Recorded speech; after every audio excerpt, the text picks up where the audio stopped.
pensar também que Deus não gosta de te perder. Porque Deus é Pai, Ele não gosta de te perder. E a palavra diz que o Senhor, Ele tem ciúmes de nós. O teu Pai, o Senhor, tem ciúmes de você quando você está em outro lugar e quando deveria estar no lugar dEle. Quando você deveria não estar com outras pessoas que estão te roubando, te manipulando, destruindo, mas você deveria estar com pessoas que estão te edificando, te fortalecendo, te construindo. Então, assim como um pai natural, ele também sente. Eu lembro da minha mãe, na minha juventude, faz pouco tempo agora, eu fiz 53 anos. Mas eu lembro, na minha juventude, há pouco tempo, que eu ainda, nos meus 18, 19 anos, eu ainda para as baladas lá no Brasil. E quando eu chegava já alta madrugada, 3, 4 horas da manhã, minha mãe estava na janela me esperando eu chegar. E quando eu colocava os pés ali perto do portão, eu olhava ela para a janelinha, ela e fechava a janela. Porque tinha medo de talvez eu não voltar, porque alguns filhos saíam para esses lugares e não voltavam. Morte, assassinatos, sequestros e tantas coisas. Então é uma característica que o Pai Celestial colocou dentro de nós. Mas você precisa agora discernir o que o Pai Celestial também sente, o que Deus também sente quando Ele está te perdendo, quando você está deixando as coisas da igreja, no meio do lugar onde Ele te plantou. Porque você só é corpo quando está ligado a uma igreja, quando está aliançado a uma igreja. Também Ele é o cabeça, e nós somos então um corpo. Nós estamos aqui hoje reunidos como o corpo de Cristo. Mas o Pai, Ele entristece quando você vai para outros lugares, para outras coisas. Ele se entristece quando vê que você está envolvido num pecado, porque Ele sabe que aquilo vai trazer roubo, morte, destruição. Porque João 10:10 está escrito que o diabo, ele veio, ele tem uma missão. Ele quer matar, roubar e destruir. Vírgula, mas Jesus diz: eu vim, olha para mim, eu vim para dar vida para vocês e vida com abundância. Eu não vim para trazer roubo, eu não vim para trazer morte, eu não vim para trazer sofrimento, eu não vim para trazer perdas ou destruição. Eu vim para trazer vida, e vida com abundância, para que vivam na minha presença, para que vivam o que eu projetei, para que vivam o que eu designei para cada um de vocês. Uau! Por isso a igreja é a família de Deus. Ele é o Pai e nós somos a família dele. Talvez você não tenha uma família natural, um pai, uma mãe, não tem ninguém mais. O Senhor te deu uma família, é a família dele, é a maior família da face da terra, é a família de Deus. Uau! Em Efésios 3, verso 14, eu vou publicar para vocês Efésios 3, 14. Por causa disto, me ponho de joelhos perante o Pai de nosso Senhor Jesus Cristo, do qual toda a família nos céus e na terra, toma o nome, para que segundo as riquezas da sua glória, vos conceda que sejais corroborados com poder pelo seu Espírito do homem interior. Deus, Ele já viu você antes de nascer. Deus te conhecia antes dos teus pais te conhecerem. Ele já te conhecia, Ele já sabia a seu respeito. Ele te projetou. Ele preparou um ventre profético para te gerar, profético e natural, para gerar você. E tudo que Ele preparou para você foram caminhos bons e não caminhos maus. Mas as nossas escolhas, eles nos levaram a muito roubo, a muitas perdas. Agora o papel hoje, o que Ele faz é tentar nos resgatar dos seus maus caminhos, nos resgatar daquilo que nós fizemos de errado. Imagine comigo, use a tua imaginação. É como nós tivéssemos, o Senhor preparou um córrego, uma correnteza de água, te colocou nestas águas de correnteza para você seguir. Mas o inimigo foi ali, cavou algumas coisas, fez um atalho, e você, sem estar em relacionamento com Deus para discernir e ouvir a tua voz, você seguiu esse atalho. E ele foi levando você para correntezas erradas, levando você para precipício. Então o que o Senhor fazia? Ele vinha e cavava outra água e dizia: entra por aqui. Ele te trazia de volta, sempre te trouxe de volta ao caminho. É por isso que o Pai insiste com você. Envia uma pessoa, uma oração, uma mensagem, alguém que te convida, alguém que insiste com você, porque você não veio, você tem que ir, você tem que estar na igreja, tem que voltar para o Senhor. É Deus abrindo novos caminhos para você. E o inimigo insistente, ele continua abrindo caminhos que parecem ser águas mais claras, águas melhores, e você vai andando por esses caminhos. O Senhor vai lá com o seu anjo, cava outro caminho e diz: volta para cá. O problema é que quando nós vamos entrando por esses atalhos que o inimigo vai fazendo, nós vamos ficando muito cansados. E vamos tendo que voltar para o caminho. E começa a vir muitos desgastes. Em João 1, verso 11, olha o que está escrito: veio para o que era seu, e os seus não o receberam. Eu vou repetir: veio para os que eram seus. Ei, você, desde a fundação do mundo, é de Deus.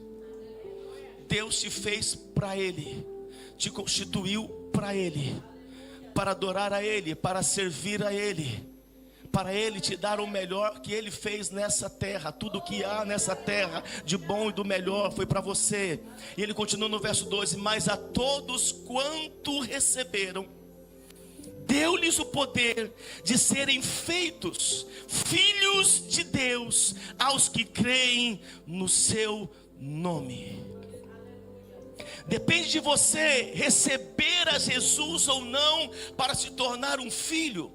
Se você não recebe a Jesus na tua vida, então você não é um filho, você é mais uma criação. Você é uma criatura, foi criado por Deus, que o Senhor também ama. Natureza, o reino animal e também você. Mas quando você recebe a Cristo, você deixa de ser uma criação, uma criatura, para se tornar um filho de Deus. Então depende de você, não é aceitar. Eu não gosto muito de aceitar. Aceitar parece que você está pedindo uma amizade no Facebook, lá no Instagram. Me aceita aí. Não, é mais do que isso, é receber a Jesus. Porque todos quando receberam, deu-lhes o poder de serem feitos filhos de Deus. Depende de você aceitar ou não. Será que o Pai está aqui diante de homens e mulheres que receberam a Jesus? Se você recebeu a Jesus, isso, se coloque em pé, porque Ele te deu o poder de ser filho de Deus, filha de Deus. Ei, ser filho de Deus é ter poder. Não, você não entendeu. Ser filho de Deus é ter poder, poder de filho, poder de filha. Todo filho e filha de Deus tem poder. Aleluia, aplauda, aplauda, aplauda.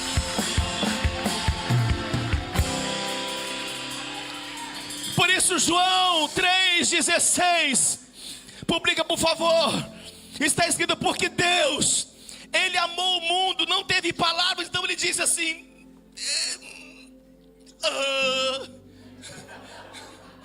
de tal maneira, não encontrou uma palavra e disse, como diz nossos portugueses amados, amou de tal maneira, achei, que enviou o seu único filho. Para quê? Para que todo aquele que nele cresce não sofresse, não morresse, não perecesse, mas tivesse vida eterna. Aplauda, pode aplaudir o Senhor, meu querido. É para Ele, é para Ele, é para Ele. Agora entenda, Jesus, Ele era o único, porque Pai enviou o seu único filho.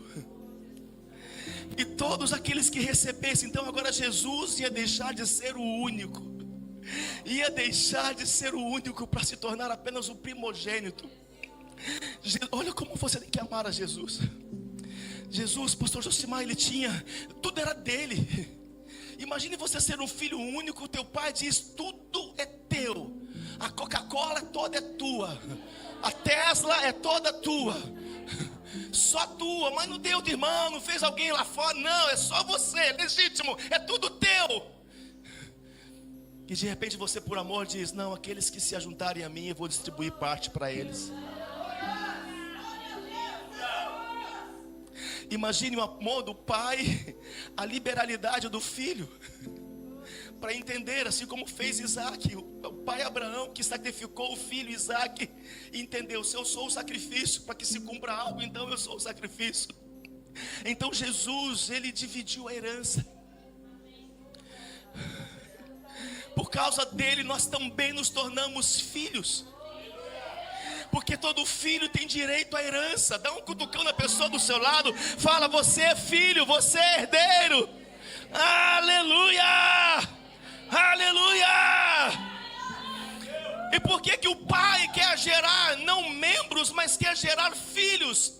Porque somente os filhos, sejam naturais ou espirituais, recebem da sua paternidade um DNA que fala do caráter, que fala da essência. Por isso que o pai diz: eu vos fiz a minha imagem e semelhança. Eu não fiz vocês imagem a semelhança a um cavalo, a um jumento, embora alguns são,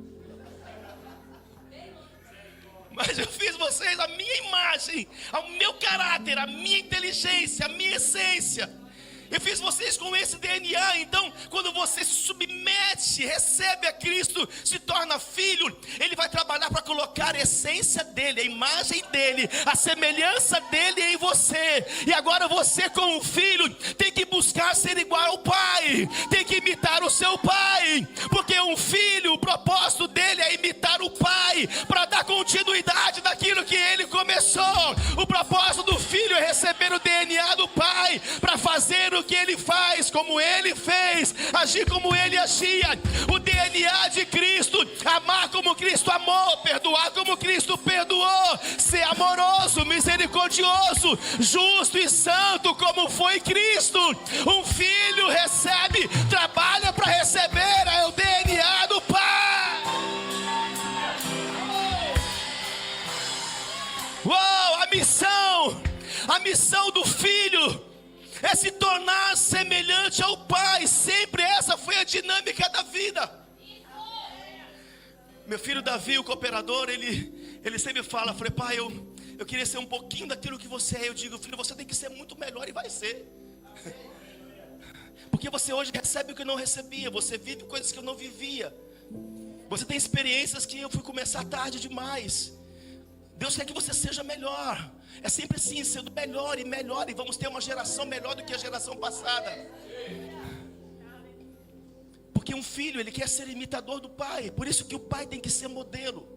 O pai tem que ser modelo. Vocês entendem isso? Jesus disse: o que eu faço é o que eu vejo o meu pai fazer. Um filho, ele é sucessor, mas também ele é herdeiro. Então ele replica aquilo que ele viu o seu pai fazer. Quantos estão entendendo isso? E você vai recebendo, queridos, esse DNA. Apóstolo, como receber essa essência de Deus? Como receber esse caráter de Deus, essa imagem, essa semelhança de Deus? Se relacionando com Ele. E como é que você se relaciona com Ele? Por meio das Escrituras Sagradas. É o relacionamento mais puro. Quando você vai conversando, vai lendo a Bíblia. Eu lembro de pessoas que às vezes falavam: mas a Bíblia é um manual de instrução. Eu falei: não, não é não. Porque ninguém gosta de ler manual. Quem compra aspirador aqui, peraí, eu vou sentar na sala, vou ler esse manual, 398 páginas.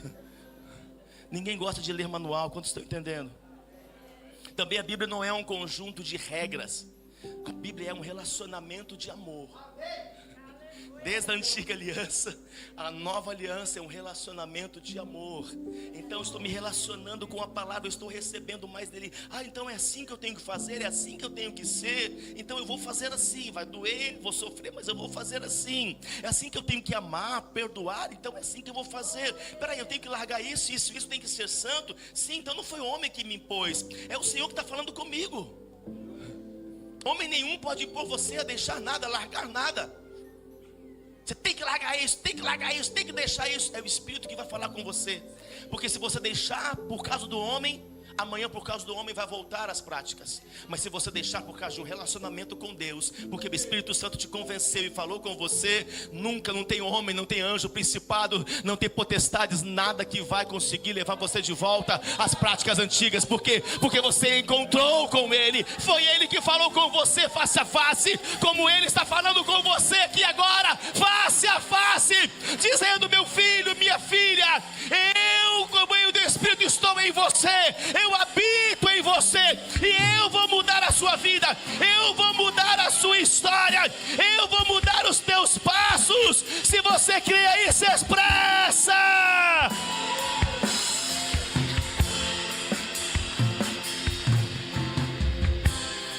O propósito central do Senhor é fazer com que a multidão se converta a filhos. Porque um filho não abandona um pai.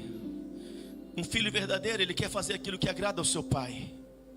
É isso que um filho quer fazer. Então, existe alguns lugares que só filhos podem entrar. Existem alguns lugares que só filhos conseguem acessar. Então, o que vai fazer diferença nesses dias não é o quanto você faz, mas é o quanto você é em Deus. O quanto você entende que você é filho. Porque não adianta você fazer as coisas de Deus e não ter o entendimento de filho. A tua mentalidade não pode ser mentalidade de criatura e nem mentalidade de uma criação, mas uma mentalidade de filho. Quantos estão entendendo o que eu estou falando? Não é o quanto você tem de Deus, mas é o quanto Deus tem de você.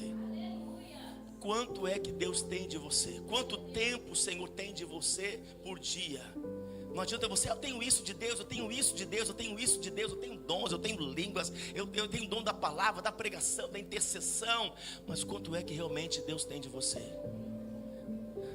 Quanto tempo Ele tem de você? Eu digo e reforço que o maior sacrifício que nós podemos entregar hoje ao Senhor é o nosso tempo. Eu disse que o maior sacrifício para entregar ao Senhor hoje é o nosso tempo. Por isso que Jesus veio para remover essa pedra de acesso. Sacerdotes são, a Bíblia diz que são como pontífices, ou pontífices sacerdotes, que são aqueles que constroem pontes. Sacerdotes estão sempre ligando o povo a Deus, porque antes os sacerdotes eram conhecidos como pontífices. Então eles estão sempre ligando o povo a Deus. O propósito sempre foi ligar o povo a Deus e não a outros deuses. Ligar os filhos ao Pai. Toda a criação aguarda ansiosamente a manifestação dos filhos de Deus. É por isso que Deus é Pai e Jesus veio revelar isso. Jesus, ele no seu tratamento não chamava Deus como Deus, mas de Pai. Meu Pai, meu Pai. Pai nosso que estás nos céus. Quando ensinou os discípulos a orarem, ore assim: Deus nosso, não, Pai nosso que estás nos céus. Ele orava: Pai, graças te dou. O tempo inteiro, porque a religião, ele veio trazer a revelação de um Deus, mas Jesus veio trazer a revelação de um Pai, porque ele sabia que precisava haver um relacionamento de filho como pai. Quantos estão entendendo o que eu estou falando? Dá um cutucão na pessoa do seu lado e diga assim: você é filho. Diga a pessoa do outro lado, fala: você é filho. Em João 19:7, vamos a mais um fundamento. João 19:7. Vamos embora, segue aqui, bora. João 19:7. Responderam-lhe os judeus: não temos uma lei, e segundo a nossa lei deve morrer. Ouça isso: segundo a nossa lei deve morrer, porque se fez filho de Deus. Ele tem que morrer porque se fez filho de Deus. O que o inimigo quer fazer é matar o seu entendimento de filho de Deus. Ele sempre tem algo contra os filhos de Deus. O diabo não tem problema com pessoas que frequentam uma igreja. Ele tem problema com pessoas que sabem que são filhos de Deus, porque a mentalidade é outra. Ele sabe dos seus direitos, ele sabe da sua herança, ele sabe do seu legado. O inimigo não quer que você entenda que você é um filho. Então, um filho tem responsabilidade, vai imitar o pai, vai tentar fazer o que o pai faz. Ele tem mentalidade de filho. O inimigo sempre tenta matar a mentalidade de filho. Foi o que aconteceu aqui. Então o problema do inimigo não é quando você vai a uma igreja, mas quando você se posiciona como filho. Uou! Um filho, ele não vive atrás de bênçãos, porque ele sabe que é herdeiro. Bênção é mais do que pedir. O Senhor me revelou isso esses dias, amor. Bênção é muito mais do que pedir. Bênção é um lugar, uma condição e uma posição. Bênção é um lugar, uma condição e uma posição. É muito mais do que pedir ao Senhor. Você já é herdeiro, já está sobre ti a bênção. Se você se condiciona, se posiciona como filho, a herança, a bênção já vem sobre a tua vida. Eu quero liberar aqui a tua herança como filho. Eu quero liberar aquilo que você tem buscado do Senhor. Ei, você não é qualquer um. Deus sonhou com você, Deus projetou você, Deus escolheu você desde antigamente do ver tamanho para dizer: tu és meu filho, tu és minha filha. Eu preparei herança para ti, eu enviei meu único filho para que você também se tornasse herdeiro. Se você crê, dá um brado de glória.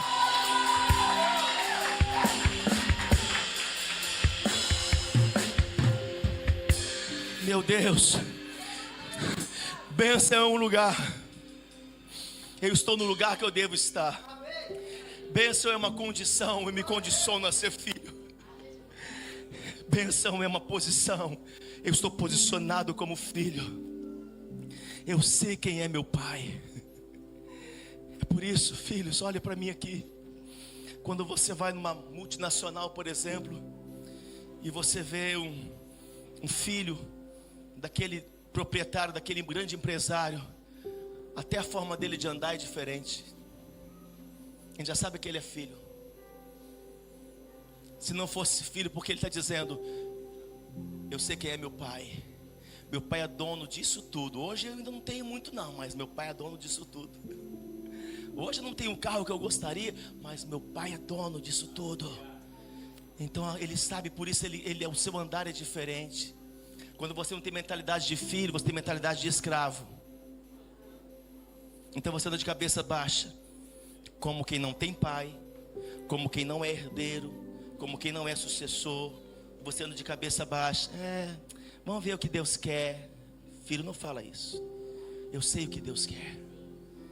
Filho não diz: estou vivendo dia a dia, doido para Jesus voltar logo. Jesus olha lá para você e fala assim: desse jeito você não entra aqui não, filho. Você vai estragar meu céu. Começa a ter comportamento de filho aí nessa terra. Desperta, filho. Desperta, filha. Eu sou um pai. Não sou um empresário qualquer aí, de milhões ou bilhões. Eu sou o dono de tudo isso.